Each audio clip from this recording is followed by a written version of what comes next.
Zach Silveretto. I'm a senior at Paul College, and I'm also the Director of Marketing Technology at Voice Digital. I'm excited to welcome our next speakers to the stage. Portsmouth-based commercial photographer, videographer, and content creator Will Zimmermann specializes in work and travel, events and entertainment, and corporate branding clients. Paul College 2020 graduate and freelance videographer Ri Gulotta has extensive experience working with brands to share their stories and highlight their company missions. Today, Will and Ri will be revealing the power of generative AI tools in Adobe Photoshop and Illustrator. Please join me in welcoming two good friends of Voice Digital, Will and Ri, to the stage.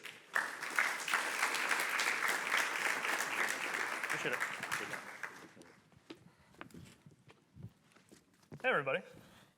How's everyone doing? So yeah, we had some smart people presenting this morning for a little change of pace. Ri and I are here. We're going to talk about, obviously, Adobe Photoshop, artificial intelligence, and all that fun stuff. I've met with some of you guys before. I've come to your Voice classroom. So for anyone who's hearing me talk again, I apologize. Like the great introduction said, I'm a commercial photographer. I was also very interested in all this material. I was taking some notes this morning as the other speakers presented. One thing that I thought was especially interesting was when John talked about how AI is described as either a tool or a toy. And I can tell you, even as all this, and one thing that we'll talk about a lot and repeat over and over again is all this technology in Photoshop especially is all brand new. It's all been released in the past month, year, sometimes even updates today, yesterday. It's all happening now, which is extremely exciting. But I can tell you kind of firsthand, as a photographer, I've seen it in the past few weeks go from a toy. I remember when the beta version of Photoshop AI was released, I would go on and I'd play with it for hours, just seeing kind of what was possible. And now I can tell you in the past days and weeks, I've been using it in actual commercial projects. I've been delivering clients photos, posting photos to my own channels that have incorporated some of the amazing technology that Adobe has released to the world. So we're just going to kind of go through, something I say whenever I come to the Voice classes is we're not going to get into any of like the specific minutia of like all the technologies and stuff. Frankly, we're not experts in any of that. What I want to do is just kind of let you guys know what's out there, what's available, what's happening, what's coming. And for anyone that has not spent a significant amount of time in Adobe products, specifically Adobe Photoshop, I know it can be very intimidating. There are so many tools available to you in that program. I just want to kind of demystify it, let you know that you don't have to be someone that spent years kind of getting better and better in that program to use its capabilities and specifically its artificial intelligence capabilities. So yeah, let's get started. Sweet. So before Will gets into the meat and potatoes of everything regarding specifically Photoshop, I want to see by some hands up who uses Adobe regularly or who has used Adobe. Any product? Fantastic. That's great. So for anybody, and there's only a few people that haven't used it, this is basically the Adobe suite. This is all of their products that they have. The main ones are going to be Lightroom and Photoshop for photo editing. Video editing normally is Premiere Pro and After Effects, and then Illustrator for a lot of your graphic design work. As you can see, there's a ton of other products as well. Will and I don't really use those as much. I don't know if you guys do, but specifically with AI, what we're going to be talking about today is, again, Photoshop. So if you do any Googling on Adobe's AI, which Will said is very new, and it really just came out basically in the last month. It was kind of like branded and put out there. You're going to see Sensei, Firefly, and then just kind of generative AI as a whole, and Adobe has that branded as kind of Adobe Generative AI. People have talked about that before. You know it's a super vague term. We're not going to touch on that much. We're going to talk about Sensei and Firefly. So Sensei is basically the machine learning algorithm and engine built into all the Adobe products. This is kind of going to be like the baseline. This intertwines with all different products. Firefly is going to be that kind of standalone web app that you're looking at. This is going to be super similar to your Dell E and your Midjourney. I'm going to show you an example here in a little bit. And then again, generative AI, people have been talking about before, so we're not going to touch on that too much. But if you do have questions about how that relates to Firefly, Sensei, please let us know at the end. Wanted to do a little bit of a Adobe Firefly beta kind of example. Again, this is in beta. Firefly just got branded and released September 13th, I believe was the release on that. So it's very new, and this is just kind of its first run for public testing beta. So a lot of kind of bugs and quirks to figure out. It doesn't have a very extensive use of styles, a very extensive use of text kind of illustration and graphic design and graphic kind of interface. So when you see the example, don't shun it too much. It's going to only get better. This is kind of the different things you can do. I'm not going to touch on all these right now. Will's going to get a little bit more into what these look like in app here in a second. But I just wanted to kind of show the general overview of the kind of 6-ish things that you can do with Firefly particularly. The UI on this I think is fantastic. It's super easy to use. You can hop on, have some fun, play around with it a little bit, and it does a phenomenal job at pretty much everything that it says. So here, just remember, since it's so new, it doesn't have a ton of stylistic diversity yet. But if you were to hop on Firefly, this is what's going to look like specifically for the kind of visual content creation. If anybody's used Midjourney, this looks very similar to you, I'm sure. And again, as you can kind of see, there's not a huge amount of stylistic diversity. You're going to give it a prompt. You have a few things to play around with on the settings side on the right. It'll pop out 4 images, and then you can kind of play around with that a little bit more. Give it more kind of text prompts, and hopefully, fingers crossed, get what you want. Will is going to talk a little bit about this, but one thing to note with all of these is Firefly technically isn't commercially licensable. So if you were, let's say, creating something for a client and you wanted to use one of these photos or any of the photos that you make in Firefly, you can't. But on in-app generative AI, that is commercially valuable. So that's one thing to think about. You don't want to get kind of into a legal uh-oh. Another thing, too, you can play around with in this is it'll give you a whole bunch of different prompt selections like other AI tools. I use this kind of stuff whenever I'm in a bit of a creative drought, like I'm sure a lot of people are in the creative field. You can start off with one thing in like a game of telephone. By the time you get to the end, it's going to be completely different. So that's one thing that I really like to use.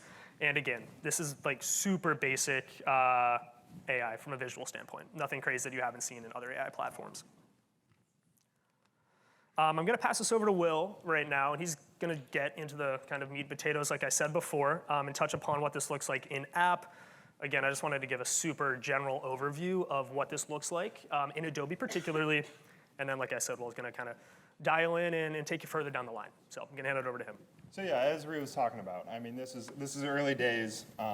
So we just wanted to go through that real quickly, just so if you start kind of hearing about AI in terms of Adobe, those are the things you'll see the most kind of chatter about, those 3 things, the Sensei, the Firefly, and then just using the generative AI term, which you guys are all probably pretty familiar with at this point. And they're all kind of feeding off each other. Sensei is kind of the base technology that they're kind of feeding into all of their apps. Firefly is its own application kind of to compete with DALL-E and Midjourney. Again, it sounds like a lot of you guys are familiar with that technology, so we didn't want to go too deep into it, just let you know that Adobe is kind of in that game now. We talked about kind of the AI race between the different large tech companies, and I guess AI, that's kind of their opening gambit, and they're going to catch up, and they've got all these amazing plans, and we can talk about some of them later on how to kind of incorporate their Sensei technology into all the 10s, 20, 30 apps that they have available to creatives like us. So kind of looking at Firefly specifically, I would say, like personally, I'm someone that uses Photoshop in kind of every day in my kind of creative process when generating and delivering photos.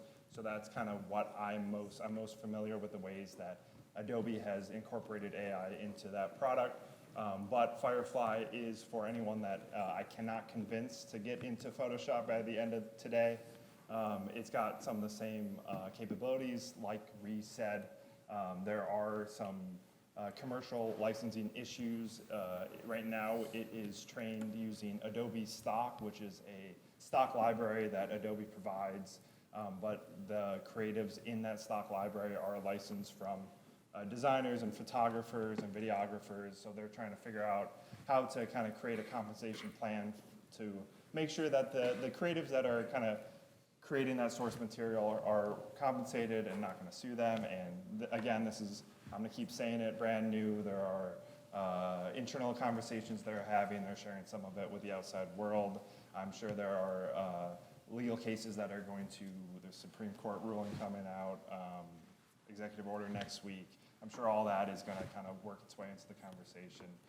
But that's just something to be aware of with Firefly. Photoshop is commercially licensable, so any kind of augmentations, changes, anything you make using Photoshop on your images, on your marketing materials, on your graphics, that is all stuff that you can kind of put out into the world commercially. So another thing Reed's kind of touched on when looking at specifically Firefly, but kind of the wider world, and this is something a lot of the other speakers have kind of touched on in their presentations, is, again, this is all, I guess, relatively rudimentary. And a lot of the times the stuff you create in these newer tools aren't ones that you can kind of immediately throw out into the world and find all this amazing ROI. Instead, kind of the way I've been thinking about it is it's a good way to ideate, to kick off the creative process and to kind of have visuals to kick off conversation. I've worn hats as both a creative professional and also a marketer. I can tell you from both ends of that table is it's not always the easiest to kind of communicate creative vision between those two parties. I know as a marketer, you know what you want to have in your media asset library to push out to the world. As a creative, you know what the images you want to create to put onto your portfolio to satisfy you creatively, and a lot of times those things don't relate. So imagine going into Firefly, doing a quick little prompt to generate a visual aid to kind of guide that conversation. I think that's a good way to use that kind of technology. So again, that's talking about Firefly. Firefly is free. I don't know how many of you have Creative Cloud subscriptions. If you don't, Firefly, again, is in its beta phase, but it is free to use. So if you were interested in Ri's dog and ball graphics and want to create your own dog and ball graphics, you're welcome to go do that after lunch. So now this is kind of getting into the Photoshop, and this is kind of, again, what I use every day. I've found 3 key uses for it. There are a million out there. If you hop on Google and you Google cool uses for Photoshop AI, you will go down a wormhole that you might not be able to escape from, so be warned. I've done it on multiple occasions, but in my kind of professional life, I found 3 main uses. It's expanding existing media, enhancing or correcting content that you have, or kind of starting with a blank-ish slate and creating something totally new. I've got kind of real-world examples of stuff that I've shot.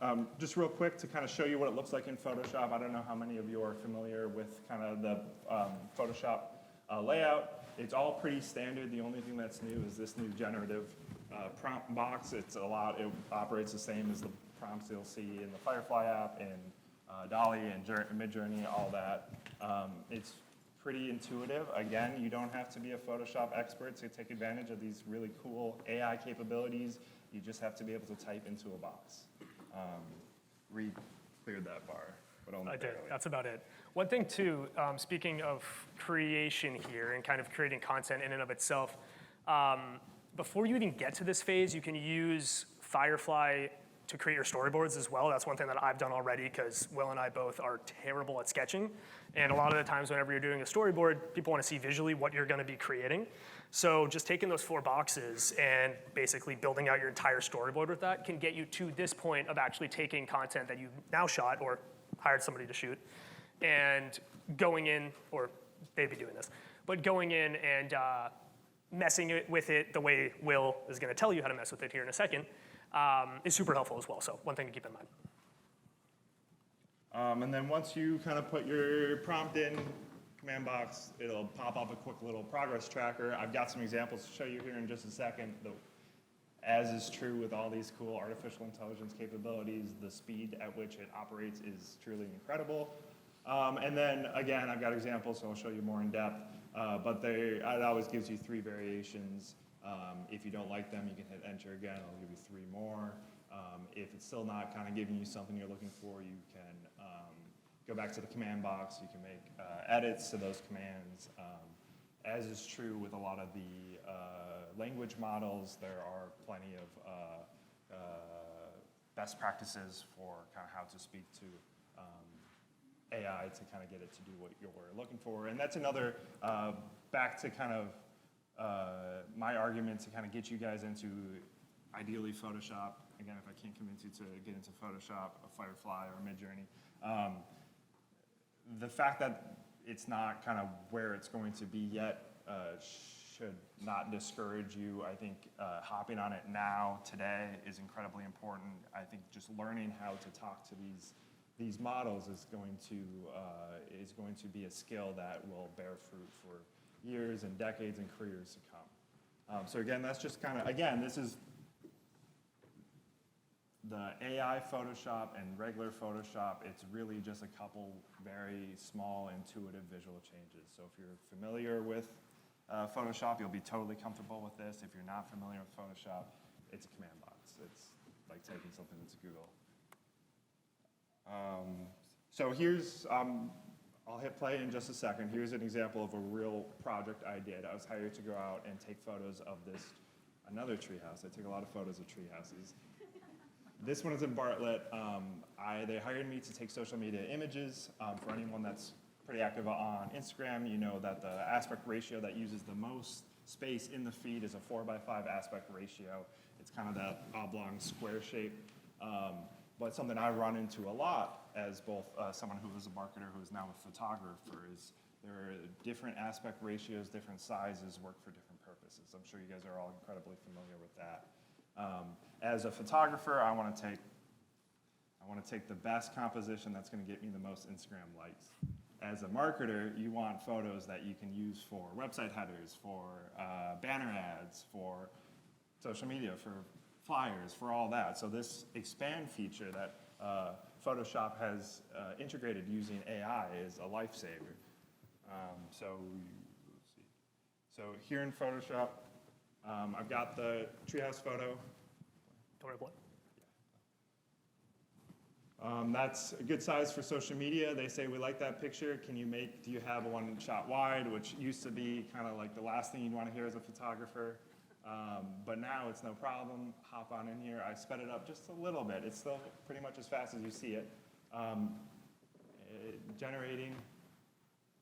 And I don't know if you noticed, I didn't even have to put in a prompt if you don't have anything. And just like that, it gives me 3 options. I could go in and probably clean up the leaves a bit. But either of those would work, especially for when you're thinking about websites. They probably have the call to action, the hero line up top, so people aren't really paying attention to that corner anyway. But again, that's just a lifesaver. Not only can that kind of smooth the relationship between photographer and marketer, which can sometimes be a little frayed, but you can also go back into your backlog of content, things that you've shot before, and just kind of find a million new uses for the stuff you already have. So often marketers now wear so many hats, especially in small companies. You have to do so much. So I think any tool that you can incorporate into your workflow to maximize the number of avenues you can go with content you already have, or if you have the budget to send a photographer out for a couple hours, not 10 hours, to shoot every possible combination of size and shape and all that, I think this will be an incredibly valuable tool. And as you saw too, it's so easy. You don't have to be a photography expert in order to do it. And so that was expanding. And again, that was just one example. There are a million. And this is probably one of the most common examples of use cases you'll see out there. I've seen people take photos of big cities. We just got back from London. I've seen photos of London that they throw into Photoshop and it expands it to like the buildings that it fills in are real. It's reading data from the millions of photos out there of London, and it's pulling in real buildings, real streets, real landmarks, and then it matches the focus, the color, the shading, and all of that of your photo. It's really amazing. So expanding existing content is one major use. The other is changing, enhancing, correcting. Again, this is going back to the point I made about having all these different avenues you can take now with existing content, or if you are limited on content creation resources, taking 10 images and making them into 30, or if something was miscommunicated between the creative team and the marketing team, and somebody's wearing something they shouldn't have, or these colors don't match our scheme, or that's not really what we're trying to portray as a brand. You can now go into Photoshop and do all these amazing things to just maximize usability of creative content. So as cool as all your guys' logos are around here at UNH, I took this photo of for a ice cream stand, and I thought these were slightly distracting. So went in there, again, sped up just a little bit, quick selection, remove logos, and just like that, they are gone. And if you had more time to play around, you could go in, if you felt like the shirts were too dark, you could change the black t-shirt to a yellow t-shirt, the blue sweatshirt to an orange sweatshirt. I mean, it's amazing. I've got another example here kind of in that same vein.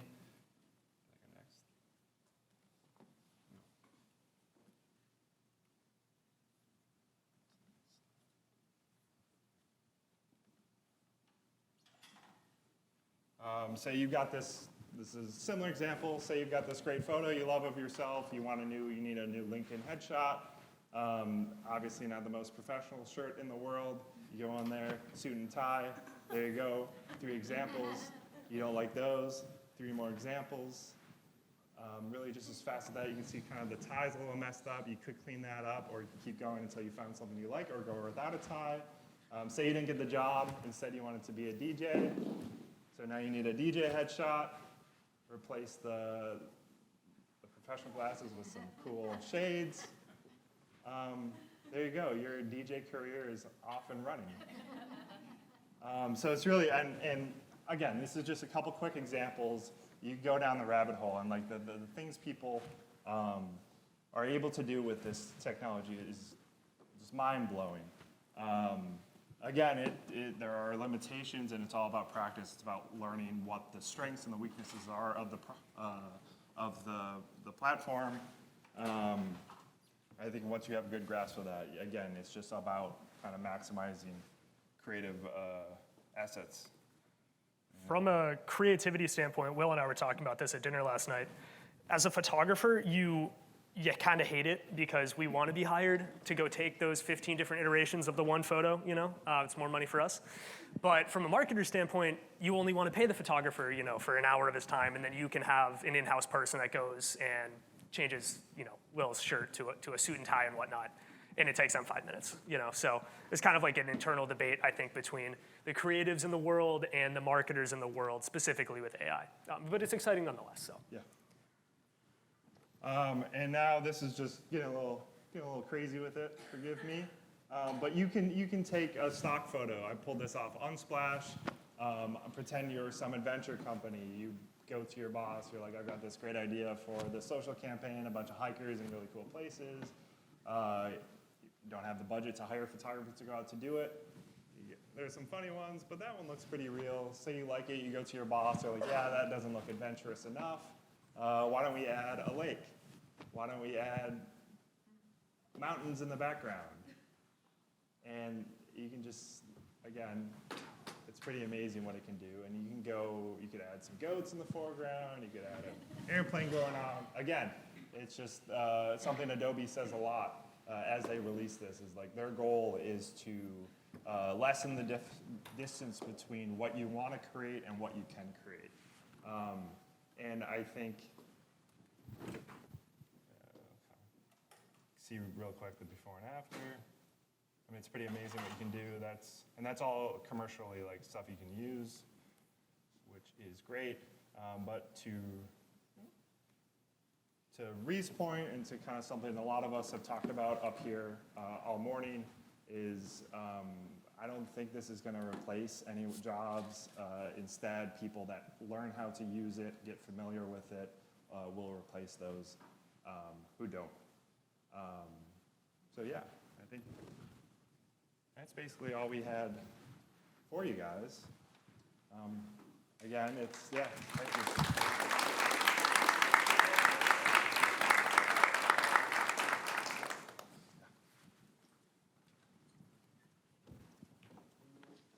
Do you think with all the AI going on in Photoshop, do you think it will expand to the Adobe video products? Yes.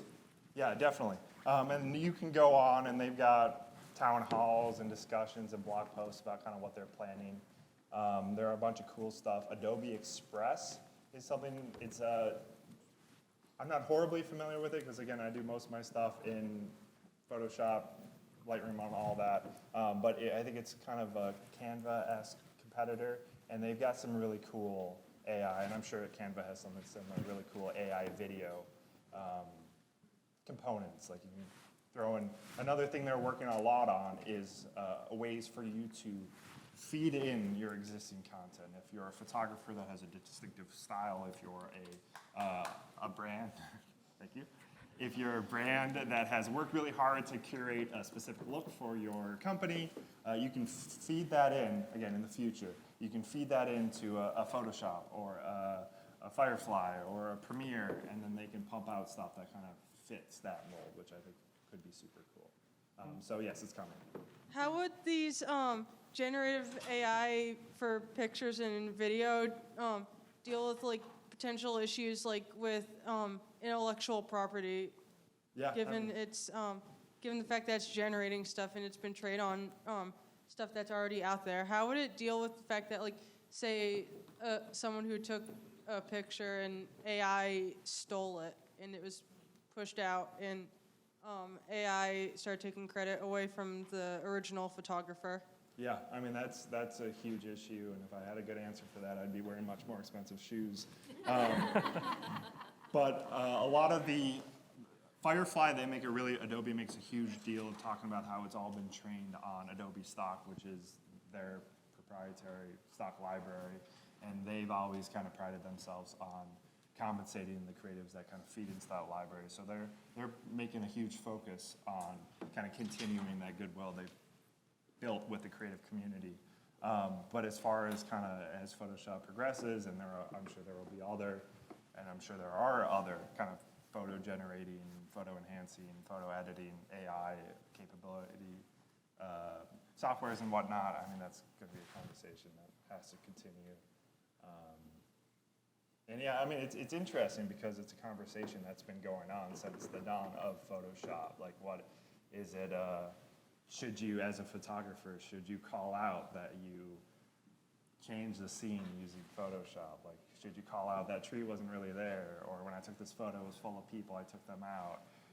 So that was like, we never really settled that discussion, and now, like, that was a small little appetizer. This is a full-on meal, so it will be very interesting, I think, to watch. What would you ever do if you were like looking on like the internet someday and you saw that your pictures that you took yourself were generated by AI and no one took them and it was all AI, but it was your picture? So you're saying if I went online and I saw that someone posted a recreated photo of a photo I took? Yeah. What you're asking? Cry. I don't know. It's a really good question. I've seen my photos online without credit. It's just like one of those things. Like, what can you do? Support kind of conversations that are happening that protect the artist. I think that's just something in the long term that you can do to kind of encourage that work. But personally, that's not something I feel like I can have a great impact on today. Just keep working. I mean, that's an age-old discussion too with creatives, and since well before Photoshop, they were having that conversation of what happens when you get copied, or when your product or your creation gets recreated, if you will. And there wasn't an answer then. I don't think there's going to be an answer in the near future either, to be honest, which is a shame. But yeah, support the artists you like. And I think the rest of it's kind of on the artists and on the people that are copying. Yeah. Thanks, and you guys did a great job. Thank you.